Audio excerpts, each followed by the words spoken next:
লাকাদ খালাকানাল ইনসানা ফি কাবাদ। রব্বুল আলামিন বললেন, আর আমি মানুষকে কষ্ট নির্ভর, শ্রম নির্ভর, কষ্ট সহিষ্ণু করে আমি আমার বান্দাদেরকে সৃষ্টি করেছি। সুবহানাল্লাহ। মানুষ তার সর্বোচ্চ দিয়ে সে ত্যাগ স্বীকার করতে পারে, কষ্ট করতে পারে। শ্রম নির্ভর করে রব্বুল আলামিন মানুষকে বানিয়েছেন। তো আজকে এই পৃথিবীতে যত আমরা জয় জয়কার দেখি, পৃথিবীতে যত উন্নতি, এর পেছনে শ্রমিকের ঘাম আছে নাকি নাই?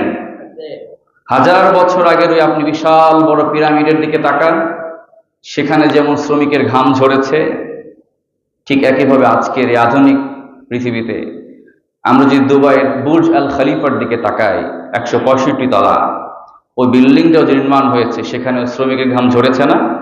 অবশ্যই ঝরেছে। তো পৃথিবীর পরিবর্তন, ভাগ্যের পরিবর্তন শ্রমিকের ঘাম দিয়ে হয়। আপনার পরিশ্রমের মাধ্যমে শরীরে যে ঘামটা ঝরবে, এই ঘামের মধ্যেই সফলতার বীজ রব্বুল আলামিন তিনি বপন করে রেখেছেন। ঠিক কিনা বলেন? অলসতার মধ্য দিয়ে কখনো পৃথিবীতে সফলতা আসে না। যারা অলস, এরা কখনো পৃথিবীকে পরিবর্তন করতে পারে না, পৃথিবীর উন্নতিতে অবদান রাখতে পারে না। তো পৃথিবীর সূচনা লগ্ন থেকে প্রত্যেক নবী রাসূলগণের দিকে যদি আমরা তাকাই, আমরা কি দেখতে পাবো? প্রত্যেক নবী রাসূল আলাইহিস সালাম তার প্রত্যেকেই পরিশ্রমী ছিলেন, কর্মজীবী মানুষ ছিলেন। আর ইসলাম অবশ্যই আমাদেরকে কর্মমুখী হতে শেখায়, ইসলাম অলসতা শেখায় না। বিশ্বনবী সাল্লাল্লাহু আলাইহি ওয়াসাল্লাম তিনি কর্মমুখী মানুষ ছিলেন। ঠিক কিনা বলেন? একেবারে জীবনের সূচনা লগ্নে তিনি মেষ চড়িয়েছেন, ছাগল চড়িয়েছেন। যখন এরপরে বয়স হলো, তিনি ব্যবসা বাণিজ্যে তিনি সামিল হয়েছেন। হযরত আদম আলাইহিস সালাম যখন পৃথিবীতে আসলেন, সর্বপ্রথম তার মাধ্যমে কৃষিকাজের সূচনা হয়েছে। কৃষিকাজের সূচনা তিনিই করেছেন। এরপর নূহ আলাইহিস সালাম তিনি একজন কাঠ মিস্ত্রি হিসেবে তিনি তার পেশাকে বেছে নিয়েছিলেন। একদিকে দাওয়াতি কাজ করেছেন, আরেকদিকে তিনি তার শরীরে শ্রম তিনি দিয়েছেন, কাজ করেছেন। দাউদ আলাইহিস সালাম তিনি লৌহ বস্তু দিয়ে যুদ্ধাস্ত্র বানাতেন, শ্রমিক হিসেবে কাজ করেছেন, অপরদিকে দাওয়াতও দিয়েছেন।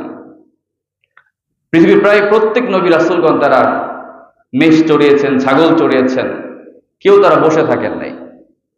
ইচ্ছা করলে পারতেন না আল্লাহকে বলতে, আল্লাহ মান্না ও সালওয়া পাঠান, আমরা সেটা খেয়েই থাকবো, বলতে পারতেন না?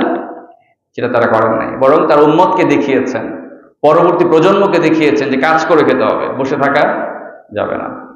এজন্য রাব্বুল আলামিন বললেন, فَإِذَا قُضِيَتِ الصَّلَاةُ فَانتَشِرُوا فِي الْأَرْضِ وَابْتَغُوا مِنْ فَضْلِ اللَّهِ وَاذْكُرُوا اللَّهَ كَثِيرًا لَعَلَّكُمْ تُفْلِحُونَ।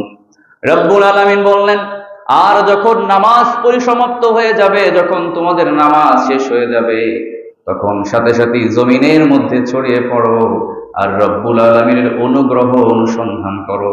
রব্বুল আলামিনের হালাল রিজিকের যে ব্যবস্থা করেছেন সেটা অনুসন্ধান করো। ওয়াযকুরুল্লাহা কাসীরান লাআল্লাকুম তুফলিহুন।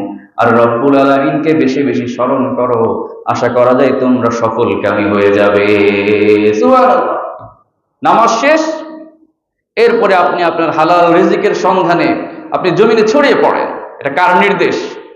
আল্লাহর নির্দেশ। বলেন নাই যে ঘরে বসে থাকবা, মসজিদে বসে থাকবা, বরং ইবাদত শেষ, এরপরে আপনি হালাল রিজিকের সন্ধানে বেরিয়ে পড়েন। রব্বুল আলামিন এই পৃথিবীতে অবারিত রিজিকের ব্যবস্থা তিনি করে রেখেছেন। মানুষ যখন চেষ্টা করবে, শ্রম দিবে, তখন রব্বুল আলামিন বান্দার জন্য সে রিজিকগুলো তার মুখে তুলে দেয়। ঠিক কিনা বলেন? তো প্রিয় ভাইরা, এই জন্য আমরা পরিশ্রমী হতে চাই। রব্বুল আলামিন সূরাতুন নাবার মধ্যে বললেন, وَجَعَلْنَا اللَّيْلَ لِبَاسًا وَجَعَلْنَا النَّهَارَ مَعَاشًا। রব্বুল আলামিন বললেন, আর রাতকে আমি তোমাদের জন্য আরামের ব্যবস্থা হিসেবে রাতকে বানিয়েছি, আর দিনকে আমি তোমাদের জন্য কাজের জন্য, শ্রমের জন্য নির্বাচন করেছি। শুধু রাতই যদি থাকতো, মানুষ কাজ করতে পারতো? শুধু দিনই থাকলে ঘুমাতে পারতো না। রব্বুল আলামিন কি করলেন? তিনি চমৎকার একটা সময়সীমা নির্ধারণ করে দিলেন, যেভাবে নির্দিষ্ট একটা সময় রাত, নির্দিষ্ট একটা সময় দিন।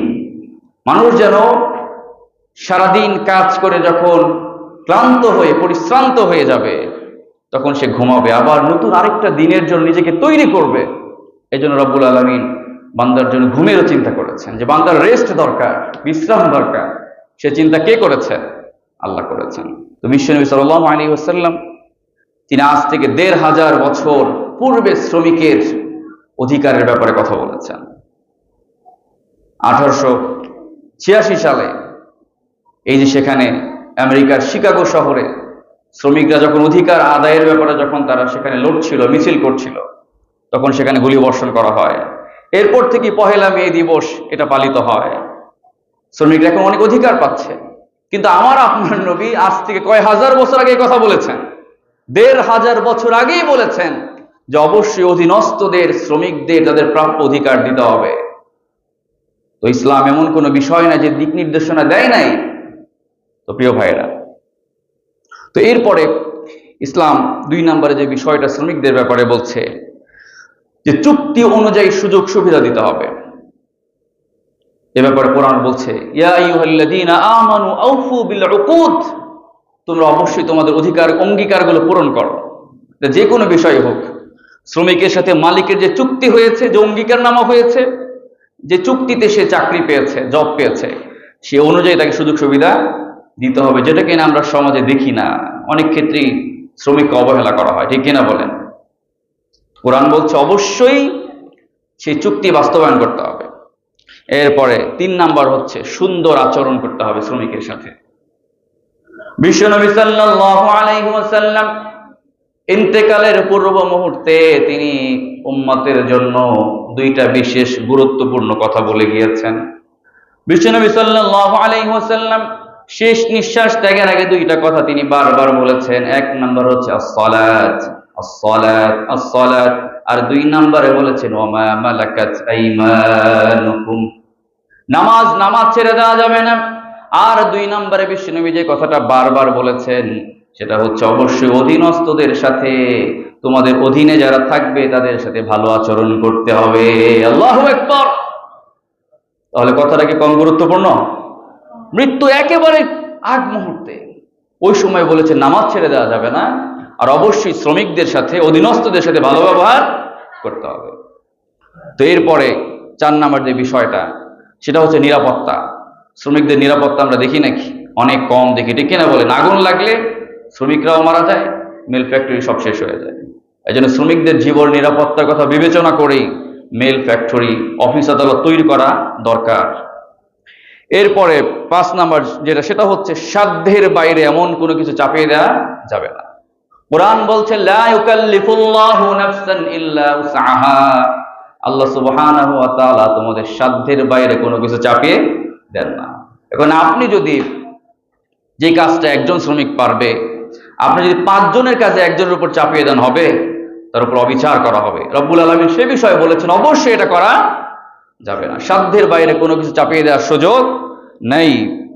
এরপরে হচ্ছে ইসলামী বিধিবিধান মানার সুযোগ। অনেক প্রতিষ্ঠানে আমরা দেখি যে বিভিন্ন নির্দেশিকা থাকে, দাঁড়িয়ে হলে চাকরি হয় না, নামাজের সময় সুযোগ দেওয়া হয় না, বিভিন্ন ইসলামিক কাজগুলোতে সুযোগ সুবিধা দেওয়া হয় না। এটা অবশ্যই মালিক পক্ষের উচিত যে তার কর্মীরা যাতে করে রব্বুল আলামিনের যে বিধান আছে, তার রাসূলের যে বিধান আছে, এগুলো অবশ্যই যেন মানতে পারে সেদিকে খেয়াল রেখেই তার প্রতিষ্ঠান চালানো উচিত, ঠিক কিনা বলেন? এটা গেল 6 নাম্বার। 7 নাম্বার সর্বশেষ সামাজিক নিরাপত্তা। একজন শ্রমিক সারাটা জীবন কোনো প্রতিষ্ঠানে কাজ করলো, এরপরে যখন সেখান থেকে অবসর গ্রহণ করলো, সে এরপর অসুস্থ হলো, বিভিন্ন সমস্যায় জর্জরিত হলো, এরপরও উচিত ওই প্রতিষ্ঠানের এই শ্রমিকের দিকে খেয়াল রাখা। সারাটা জীবন সে শ্রম দিয়েছে, ঠিক কিনা বলেন? তার জীবনের অধিকাংশ সময় সেই প্রতিষ্ঠানে ব্যয় করেছে। এই জন্য তার এই আপৎকালীন মুহূর্তগুলোতে উচিত প্রতিষ্ঠানের মালিকদের খেয়াল রাখা, সামাজিক নিরাপত্তা দেয়া, মৃত্যুর আগ মুহূর্ত পর্যন্ত খেয়াল রাখা, ঠিক কিনা বলেন? ইসলাম এই বিষয়টা নিশ্চিত করতে চায়।